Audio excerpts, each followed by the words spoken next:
A Rose for Christmas is actually a really sweet film. This is the latest Hallmark Christmas movie that I've watched.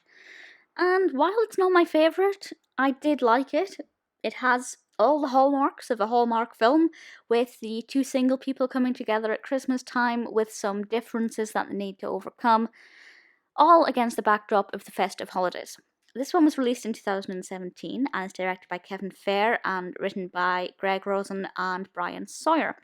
It stars Marc Bendavid as Cliff and Rachel Boston as Andy, and I have to say, both protagonists are very likable, which for me is usually essential with this kind of film.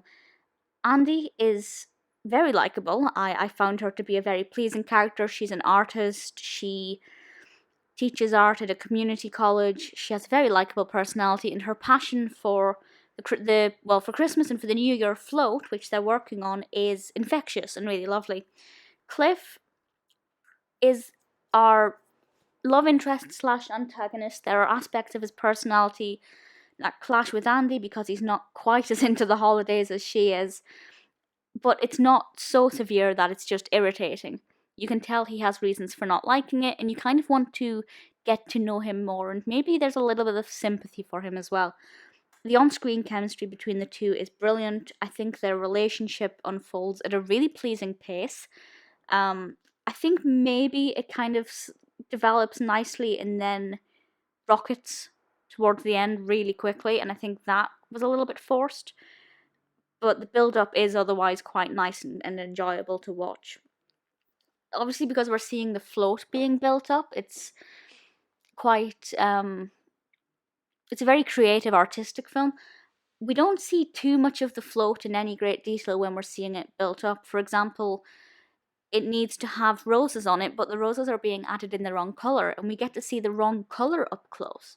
But we don't really see the correct version as it's getting built, and then there is that kind of excitement of, well, what's it going to look like? What will our hard work actually come to at the end? And I think that that was really effective, and I liked the way they did that. The bear on the float I thought was very bizarre and a little bit disturbing, and I didn't like that. But other than that, I thought the film was really nice. It's not the most amazing film in the world. It's also not the most Christmassy.